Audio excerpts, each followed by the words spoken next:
postmodern thought, where the individual can interpret truth, art, philosophy, virtually anything for him or herself. And this worldview is not simply maintained by those who are godless. It has also crept its way and affected the thinking of young people who call themselves Christians. All right, Ryan, here's what we're going to do. I've got a bunch of subjects on these cards. Okay. You're going to pick one of them, and that's what we're going to talk about. All right. If you don't like it, you say, I don't like it, and we'll put it away and we'll pick another Sounds card. good. All right. Fire away. This is very close to gambling. All righty. Faith is the subject. Okay. Faith. What is faith? I'd say faith is believing in something you can't see and something non-tangible. And believing, yeah. Okay. Can I have faith in something I can see? Yeah. Okay. I think it's easier for most people to have faith in something you can see. All right. All right. Can faith be wrong? Yes.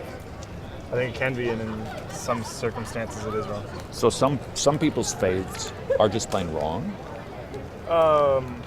I think faiths is a different term than faith. You can have faith in something, but a faith would be a different connotation Okay. of the word. So do you believe in something? Are you a faith man? Yes, I would say so. What do you believe? God. Okay. Christianity. And who's so you're a Christian? Yes. So would you then say the faith of the Buddhist is wrong? I personally would not say so. Would you say that the faith of a Muslim is wrong? No. Okay. How come? Because again, I think the faith, the term for faiths is represents like a religion, and everybody has their own religion, and depending on the context and where they come from, determines sort of how they believe. And I know it's not the same belief that many people have, or the establishment has. That most establishments say that there's one faith and one belief. Okay. That's how I feel personally. All right, let me tell you what my faith is. All right. And then you're going to tell me if you think I'm wrong. Okay. All right?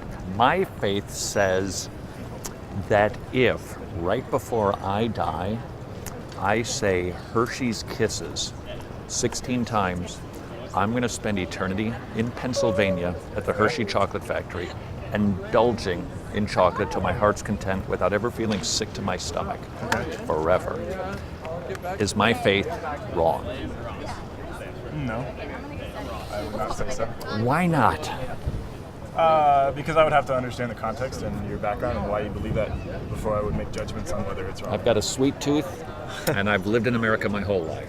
Is my faith wrong?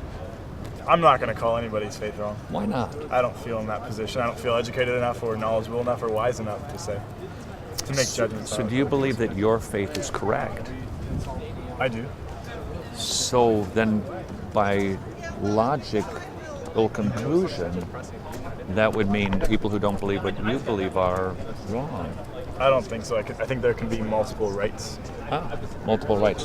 What if the multiple rights are diametrically opposed to one another? How so? You're a Christian. Okay. I understand a little bit about the faith. You believe in the death, burial, and resurrection of Jesus Christ for the forgiveness of sins. Okay. Correct? A Buddhist believes that if you lose all of your desires and you get on the fivefold path and you empty your brain of desires and live rightly, then you, when you die, might be connected to the great big universal, well, really nothing. Okay? Those two are not even in the ballpark together. Are they both right? I think the term faith for system of believing is what one believes internally, and to them, that could be correct. As far as the truth behind that, Yes. That's what I'm after. can be debated. Okay.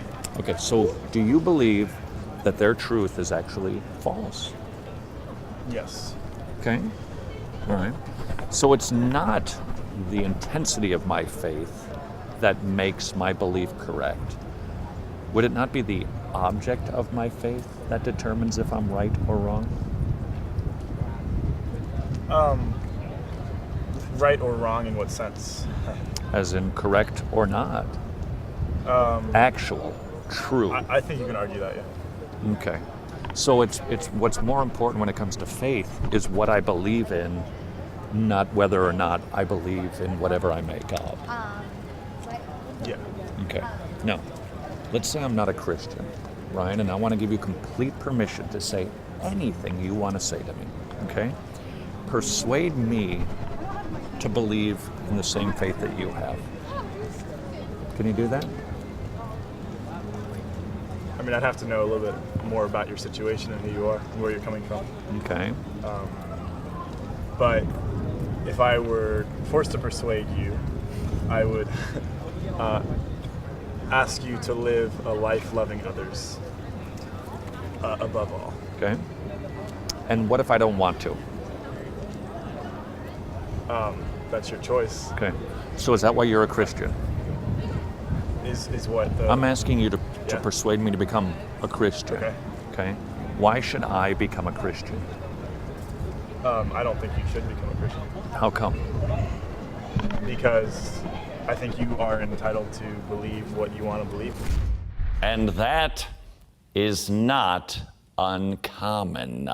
Which raises the question, how do we keep our kids from becoming untethered in their worldview and talking like a typical postmodern? Might I suggest, Mom and Dad, you need to tether your teachings into the Bible. Remind your kids that the Bible isn't Aesop's fables, it's not allegories, and it's certainly not life enhancement tips.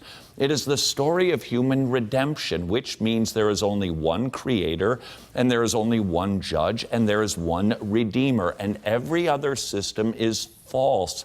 Not because you say so, but because that is clearly what the Bible teaches. You can start with the first of the 2 Ten Commandments, which make it clear. All other systems are false, but if you tether that in because your parents say so, your kid will become untethered. But if you tether it into the Word, they will stay grounded.